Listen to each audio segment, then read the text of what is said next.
एक सुंदर नदी के किनारे पर एक बड़ी सी कोकोनट ट्री पर रानो चिड़िया अपने लिए अपना नया घर बना रही थी। अरे अरे रानो, तुम ये क्या नया चक्कर चला रही हो? इतना बड़ा घर क्यों बना रही हो, वो भी नारियल का घर? चिड़िया तो हमेशा पत्ते और तिनकों से अपना घर बनाती है, फिर ये सब नया तरीका कहाँ से आया तुम्हारे दिमाग में?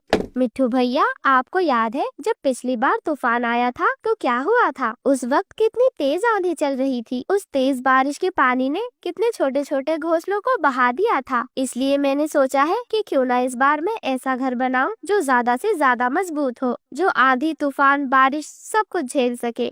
रानो चिड़िया की चोंच से ये बात सुनकर मिट्ठू तोता उदास हो जाता है। उसे वो दिन याद आ जाता है जब आंधी और बारिश के चलते कितने सारे घोंसले टूट गए थे, जब जंगल के सभी पक्षी ठंड से कांप रहे थे, वह बारिश में भीग रहे थे, उन्हें कोई भी सुरक्षित जगह नहीं मिल रही थी। हाँ रानो, मुझे अच्छे से याद है, वो बहुत बुरा वक्त था, बहुत बुरा। तुम्हारा भी तो घोंसला गिर गया था ना रानो?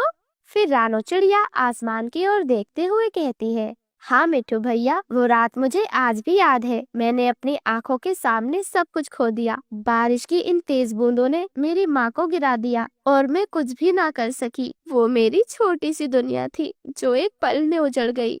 रानो की आवाज भारी हो गई थी। मिट्ठू तोता देखता है कि रानो चिड़िया की छोटी सी आंखों में आंसू चमक रहे थे। वो पहली बार हमेशा हंसने वाली दोस्त को इतना उदास देख रहा था। रानो, तुम सच में दिल की बहुत बड़ी हो। मैं भी तुम्हारी इसमें मदद करूँगा। अरे वाह वाह रानो, तुम तो बहुत समझदार हो। हम भी तुम्हारी इसमें मदद करेंगे। हाँ, ये नारियल तो कितने ज्यादा सख्त होते हैं, इसको काटने में तो बहुत ज्यादा मेहनत लगती होगी। और वह सब एक साथ मिलकर नारियल से एक बहुत ही सुंदर सा घर बना लेते हैं। वहीं दूसरी तरफ जंगल की एक चालाक लोमड़ी दूर से छिपी हुई ये सब देख रही थी।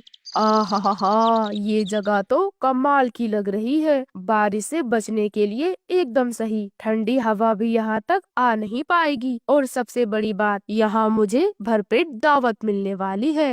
आहा, ये मासूम सी चिड़िया, ये गोल मटोल कबूतर, कितने प्यारे हैं, कितने कोमल हैं। इन्हें देखकर लग रहा है जैसे ताजे ताजे नरम नरम गोश्त की एक जीती जागती दुकान। एकदम रसीले हैं ये सब। ज्यादा भागना भी नहीं पड़ेगा, बस हाथ बढ़ाने की देर है। जरा सोचो, सोचकर ही कितना मजा आ रहा है। वह दुष्ट लोमड़ी न जाने अपने दिमाग में क्या क्या सोच रही थी। एक एक पंख नोच नोच कर खाऊंगी, पक्षी कर्राएंगे, फड़फड़ाएंगे, वो छोटी सी बेचारी चिड़िया की चीखें, और फिर वो लाल लाल गरम गरम नरम नरम मांस। वाह स्वादिष्ट, मजा ही आ जाएगा। अगली सुबह एक भस्मासुर नारियल के घर के नीचे आके जोर जोर से चीखने लगता है। रानो बहन, यहाँ बहुत ठंड है, क्या मैं थोड़ी देर के लिए तुम्हारे घर में आ सकता हूँ?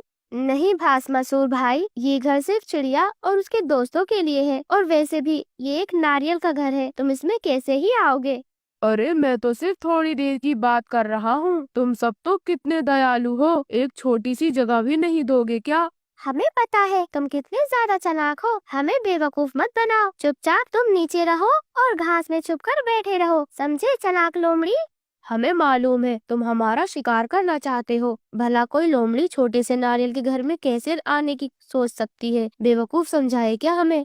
वह भस्मासुर समझ गया कि सीधे सीधे काम नहीं बनेगा। ऐसे ही कई दिन बीत गए। जंगल में सब कुछ शांति से चल रहा था। रानो चिड़िया और उसके दोस्त नारियल के घर में खुश थे, लेकिन भस्मासुर लोमड़ी अभी भी रानो चिड़िया और उसके दोस्तों के खून का भूखा था। एक दिन रात के अंधेरे में वह भस्मासुर चुपके से फिर से नारियल के पेड़ के नीचे पहुंच जाता है।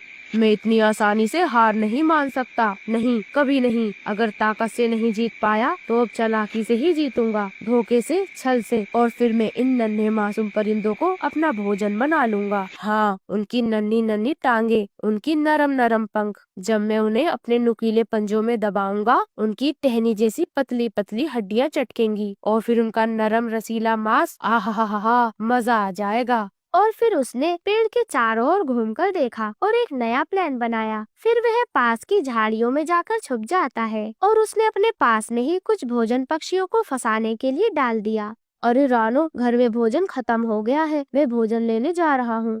ठीक है कबूतर भैया, परंतु ध्यान से, बहुत ध्यान से जाना, वो बासमासुर, वो शरारती खोखार लोमड़ी कहीं हमारी ताक में कहीं छुप कर ना बैठी हो। मुझे तो बहुत ज्यादा डर लग रहा है, बहुत ज्यादा डर। उसकी वो लाल लाल जलती हुई आंखें, उसकी पैनी खून से दांतों पे सनी हंसी, उसकी धीमी धीमी भयानक फुसफुसाहट, जैसे वो हमारे हर कदम को देख रही हो, जैसे वो बस हमें शिकार बनाने ही वाली हो।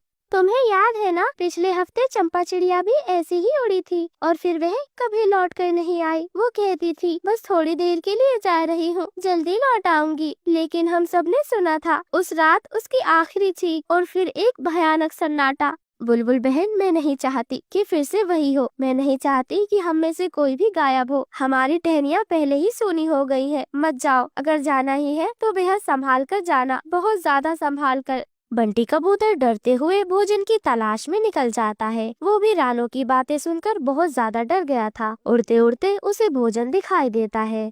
मुझे भोजन के लिए ज्यादा दूर नहीं जाना पड़ा। चलो सही है, मैं यहीं से कुछ गेहूं की बालियां लेकर वापस चला जाता हूँ।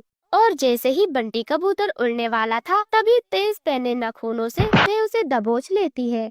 भस्मासुर, मुझे छोड़ दो, जाने दो मुझे। हा, जाने दूं, छोड़ दूं? हा, नहीं नहीं, अब कोई दया नहीं, कोई रहम नहीं।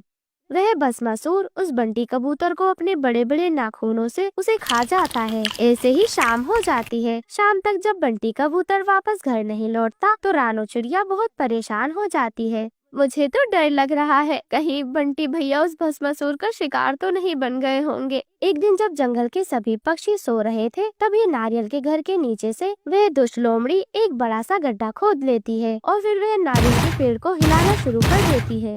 रानो, रानो, रानो पेड़ हिल रहा है, ये क्या हो रहा है? और फिर रानो चिड़िया और उसके सभी दोस्तों की नींद टूट जाती है। पेड़ जोर जोर से हिल रहा था। नीचे देखा तो भस्मासुर हंसते हुए पेड़ हिला रहा था। वह तो पेड़ को गिराने की कोशिश ही कर रहा था। हा, तुम सबको घर से बाहर निकलना ही पड़ेगा और तभी तुम सब मेरी भूख मिटाओगे। जैसे मैंने तुम्हारे दोस्त कबूतर को खाया है, वैसे अब तुम्हें भी। हा। नहीं, कभी नहीं दोस्तों, हम सबको एक साथ मिलकर इसका सामना करना होगा। हमें इस लोमड़ी से अपने दोस्तों का बदला लेना होगा। और फिर सब सोचने लगते हैं कि आखिर क्या किया जाए। तभी बुलबुल की दिमाग में एक आइडिया आता है। रानो, हम एक काम करते हैं, हम इस पेड़ से बड़े बड़े नारियलों को गिरा सकते हैं। और फिर सबने एक एक कर मेहनत करी। सबने जोर लगाया और बड़े बड़े नारियल उस भस्मासुर के सर पर गिरा दिए। अरे मेरा सर, ये क्या किया तुमने? उसका दिमाग तो घूम गया और वह उल्टा ही भाग गया। और फिर सभी दोस्तों ने एक दूसरे को गले लगाया। रानो, तुमने तो कमाल कर दिया। ये सिर्फ मेरी नहीं, ये हम सबकी जीत है। एकता में ही असली शक्ति है। अगर हम सब साथ मिलकर मुश्किल का सामना करते हैं तो कोई भी हमारा नुकसान नहीं पहुंचा सकता। दोस्तों, इस कहानी से हमें ये सीख मिलती है कि बुराई चालाक तो हो सकती है, लेकिन एकता और समझदारी के साथ हम किसी भी समस्या का समाधान निकाल सकते हैं।